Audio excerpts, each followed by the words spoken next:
வணக்கங்க. அதாவதுங்க, புது தம்பதியர் புதுசாக மேரேஜ் பண்ண புது தம்பதியர்கள் அனைவரும், அது யாராக இருந்தாலும் சரிங்க, புதுசாக மேரேஜ் பண்ணவங்க ஹஸ்பண்ட் ஒய்ஃப், ஸ்ரீரங்க ரங்கநாதரை போய் பாருங்கள். ரங்கநாதருக்கு துளசி மாலை வாங்கி வழிபடிச்சுட்டு வாங்க. பாதம் பாருங்கள்.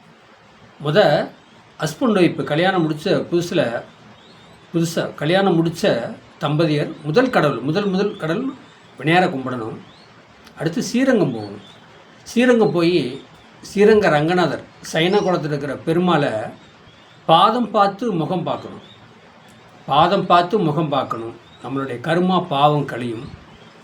ரெண்டாவது மகாலட்சுமி தாயாருக்கு மல்லிகைப்பூ, சிவப்பு தாமரை வாங்கி நீங்கள் வழிபாடு வச்சு பாருங்கள். கண்டிப்பாக உங்களுடைய பாவம் கர்மா தீரும்.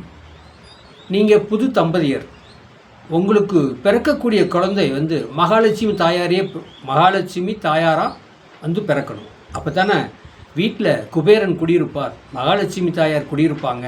பொண்ணு பொருள் சொத்து சொத்தோடு நீங்கள் வாழ முடியும். அப்போ புது தம்பதியர் நீங்கள் கல்யாணம் முடித்து உங்கள் ஒய்ஃபை நீங்கள் ஒரு கோயிலுக்கு கூட்டி போகிறீங்க, வெளியில் கூட்டி போகிறீங்க, ஒரு நல்லது ஃபங்க்ஷனுக்கு கூட்டிகிட்டு போகும்போது போய் முதல் கடவுளை விநாயகரை கும்பிட்டு புறப்படுங்க. மல்லிகைப்பூ வாங்கி கொடுங்க. உங்கள் மனைவிக்கு மல்லிகைப்பூ வாங்கி கொடுத்து நீங்கள் ஃபங்க்ஷன் கோயிலுக்கு போகலாம், கல்யாணத்துக்கு போகலாம், புது வீடு புண்ணியஸ்தானத்துக்கு கூட்டி போகலாம். எல்லா ஃபங்க்ஷனுக்கு போகும்போதும் உங்கள் மனைவிக்கு நீங்கள் பூ வாங்கி கொடுத்து போகணும். ஏன் இவ்வளோ விளக்கம் சொல்லணும்னா, இப்போ நான் ஃபஸ்ட்டு சொன்ன பாருங்கள், ஸ்ரீரங்க ரங்கநாதரை கும்பிடணும், மகாலட்சுமி தாயாரை கும்பிடணும், குரு பிரம்மா, குரு விஷ்ணு, குருதேவா, மகேஸ்வரா, சாஸ்திரா, பரம்பொருளே, இந்த மும்மூர்த்தி. அதாவது இந்த பிரம்மாங்கிறவர் சொல்கிறது படைப்பு. ஆனால் நம்ம விஷ்ணுபோ நாராயணப்பர் உலகத்தவே அளந்தவர், உலகமே அவருக்கு தெரியும். அப்போ நீங்கள் உங்கள் மனைவிக்கு மல்லிகைப்பூ வாங்கி கொடுத்து நீங்கள் ஒரு ஃபங்க்ஷன் நல்லதுக்கு எடுத்து நீங்கள் கூட்டிகிட்டு போகும்போது பாருங்கள், மகாலட்சுமி தாயாரே உங்கள் கூட இருப்பாங்க. மல்லிகைப்பூன்னா என்னங்க? சுக்கிரன். ஸ்ரீரங்க ரங்கநாதர் மகாலட்சுமி தாயார். அதாவது அந்த ஸ்தலம் ஸ்ரீரங்கத்துக்கு அதாவது சுக்கிர பகவானுக்கு அது அந்த சுக்கிர பகவானோட பவர் அங்கே ஸ்ரீரங்கத்தில் அதிகமாக இருக்குது.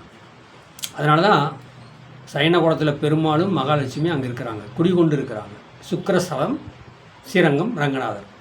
அப்போ உங்கள் மனைவியை கூட்டிகிட்டு போகும்போது நீங்கள் எங்கே போனாலும் மல்லிகைப்பூ வாங்கி அவங்களுக்கு கொடுத்து கூட்டிகிட்டு போங்க. உங்களுக்கு மகாலட்சுமி தாயாரே உங்கள் கூட இருப்பாங்க, உங்கள் வீட்டில் தங்குவாங்க. நீங்கள் புது தம்பதியாக உங்களுக்கு பிறக்கக்கூடிய குழந்தையே மகாலட்சுமியாகவே பிறக்கும். ஃபஸ்ட்டு பெண் குழந்தை, ரெண்டாவது ஆண் குழந்தை பிறக்கும். எப்படிங்க?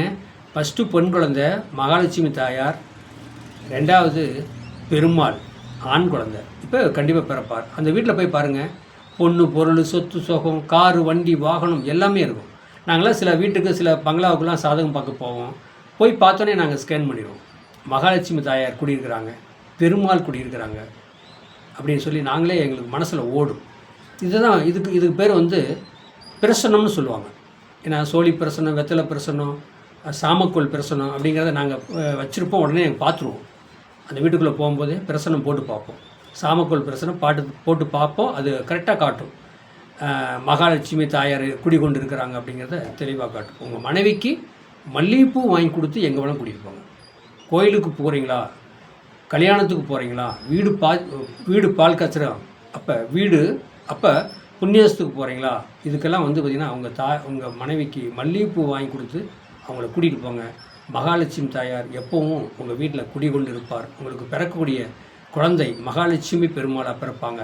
வாழ்க வளமுடன். வாழ்த்துக்கள். என்னுடைய சேனலை சப்ஸ்கிரைப் பண்ணுங்கள், பெல் பட்டன் ஆன் பண்ணுங்கள், மற்றவங்களுக்கு ஷேர் பண்ணுங்கள்.